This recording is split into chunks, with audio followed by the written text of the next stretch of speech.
दोस्तों, जब कभी नारी श्रृंगार की बात आती है तो सोने चांदी व हीरे मोती इत्यादि से बने गहने दिखाई देने लगते हैं। लेकिन क्या आपने कभी विचार किया है कि आखिर इतनी कीमती धातुओं से बने ये आभूषण क्यों धारण किए जाते हैं?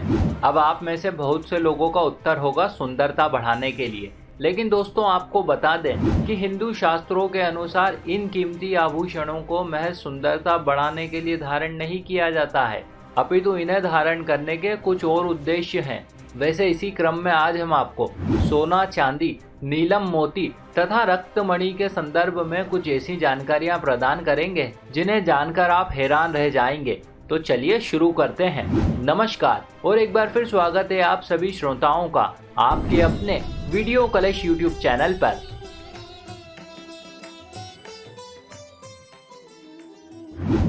दोस्तों, हिंदू शास्त्रों के अनुसार सोना बृहस्पति ग्रह का प्रतिनिधित्व करता है। नवग्रह में बृहस्पति को देवगुरु की संज्ञा दी गई है। अतः जब कभी देवताओं को मार्गदर्शन की आवश्यकता पड़ती है तो वे सभी बृहस्पति देव की शरण में जाते हैं। इसी वजह से यह माना जाता है कि जो मनुष्य स्वर्ण धारण करता है उस पर बृहस्पति का प्रभाव बढ़ जाता है और उसे मान सम्मान तथा राजपक्ष के सहयोग की प्राप्ति होती है, उसकी एकाग्रता बढ़ती है व उसके दाम्पत्य जीवन में खुशहाली आती है।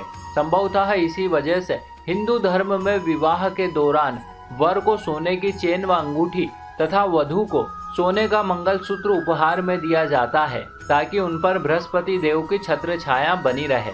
इसी प्रकार से यदि सोने के धात्विक गुण की बात करें तो सोना ऊर्जा तथा गर्मी प्रदान करता है, जिससे कि शरीर में विष का प्रभाव घटने लगता है और मनुष्य को सर्दी, जुकाम या श्वास संबंधी सभी रोगों में लाभ होता है। वैसे जो लोग स्वर्ण को अपने घर में रखते हैं तो उन्हें इसे लाल कपड़े में बांध कर रखना चाहिए ताकि इससे बृहस्पति को मंगल की सहायता मिल सके, जिससे कि आपकी समृद्धि और बढ़ जाती है।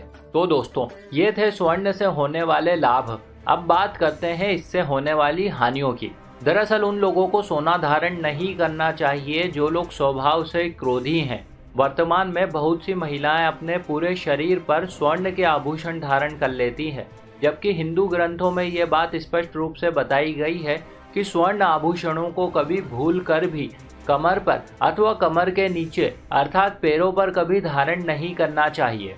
वैसे इसकी मुख्य वजह यह है कि एक ओर तो सोना बृहस्पति का प्रतिनिधित्व करता है, जबकि वहीं दूसरी ओर इसमें माता लक्ष्मी का वास भी माना जाता है। ऐसे में यदि कोई स्त्री इसे कमर अथवा पैरों पर धारण कर लेती है तो इससे साक्षात लक्ष्मी माता का अनादर होता है, जिससे कि जातक के जीवन से समृद्धि जाने लगती है। और तो और ये अपनी गर्म तासीर के कारण खराब पाचन तंत्र तथा मोटापे जैसे रोग का कारण भी बनता है। आयुर्वेद के अनुसार गर्भवती तथा वृद्ध महिलाओं को ज्यादा सोना नहीं पहनना चाहिए। इसी प्रकार से यदि ज्योतिष शास्त्र पर विचार करें तो जिन लोगों की कुंडली में बृहस्पति नीच का हो, या ऐसे लोग जो लोहे, कोयले या शनि से संबंधित किसी वस्तु अथवा धातु का व्यापार कर रहे हो, या ऐसे लोग जो मांस, मदिरा इत्यादि का सेवन करते हो, तो उन्हें भी सोना धारण नहीं करना चाहिए, अन्यथा इस सब से उन्हें हानि उठानी पड़ सकती है। अब बात करते हैं रजत अर्थात चांदी की। दोस्तों, ज्योतिष शास्त्र के अनुसार चांदी चंद्रमा तथा शुक्र ग्रह का प्रतिनिधित्व करती है। मान्यता है कि इसका प्रादुर्भाव भगवान शिव के नेत्रों से हुआ है। इसी वजह से माना जाता है कि जो जातक चांदी धारण करता है उस पर चंद्र तथा शुक्र का प्रभाव बढ़ जाता है, जिससे कि उसे शांत मन व तेज दिमाग की प्राप्ति होती है। इसी प्रकार से यदि चांदी के धात्विक गुणों की बात करें तो चांदी शीतलता प्रदान करती है। इसी वजह से यह शरीर के तीनों दोष वात, पित्त और कफ को नियंत्रित करती है। चांदी के बर्तनों में भोजन ग्रहण करने से शरीर में जमा विषैले तत्व बाहर हो जाते हैं, जिससे कि त्वचा मुलायम व कांतिमय होती है।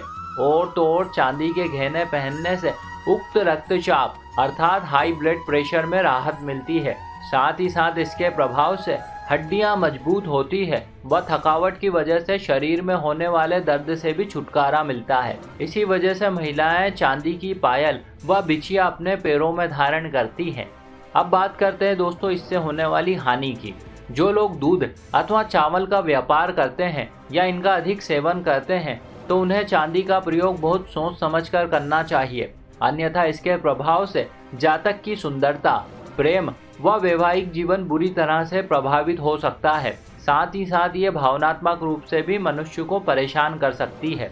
अब बात करते हैं रत्नों की। दोस्तों, जिस प्रकार से सूर्य देव का प्रकाश हमें प्रभावित करता है, ठीक उसी प्रकार से हमें अन्य ग्रहों की शक्ति या ऊर्जा भी प्रभावित करती है। ज्योतिष शास्त्र का इस संदर्भ में मत है कि यदि किसी मनुष्य के जीवन में किसी प्रकार के सुख की कमी है तो उसकी पूर्ति के लिए सबसे अच्छा माध्यम होते हैं रत्न।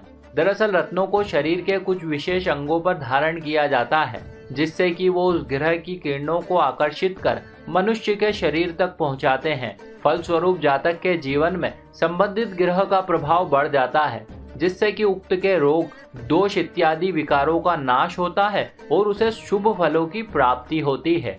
उदाहरणार्थ, जिन लोगों को धन पाने की चाहत है उन्हें मोती धारण करने की सलाह दी जाती है। दरअसल हिंदू मान्यताओं के अनुसार मोती का संबंध माता लक्ष्मी से माना गया है और इसकी मुख्य वजह यह है कि दोनों की ही उत्पत्ति समुद्र से हुई है।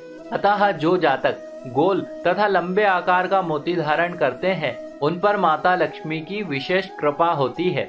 इसी प्रकार से जो लोग शनि देव की कृपा पाना चाहते हैं तो उन्हें नीलम धारण कर लेना चाहिए, जिससे कि जातक को कुछ ही दिनों में सुख संपदा और विभिन्न ऐश्वर्यों की प्राप्ति होती है। या ऐसे लोग जो सूर्य देव की कृपा पाना चाहते हैं तो वे माणिक्य अथवा उसका उपरत्न रक्तमणि धारण कर सकते हैं।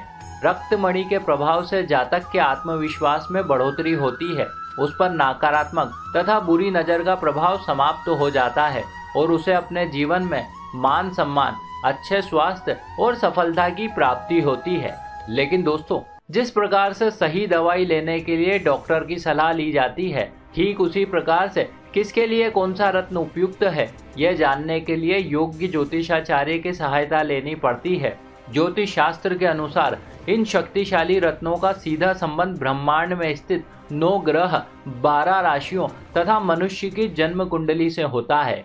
ऐसे में ये सीधे तौर पर जातक को अपनी ऊर्जा से प्रभावित करते हैं। जिस प्रकार से उचित रत्न आपका भाग्य बना सकता है, ठीक उसी प्रकार से गलत रत्न आपके भाग्य को बिगाड़ भी सकता है। तो दोस्तों, ये थी जानकारी रत्न और आभूषणों की। आशा करते हैं आपको ये जरूर अच्छी लगी होगी। ऐसे और भी वीडियो देखने के लिए अभी सब्सक्राइब करें वीडियो कलेश यूट्यूब चैनल को। साथ ही साथ इस वीडियो को ज़्यादा से ज़्यादा लोगों के साथ शेयर करें। हमारे साथ अंत तक बने रहने के लिए आप सभी का बहुत बहुत धन्यवाद।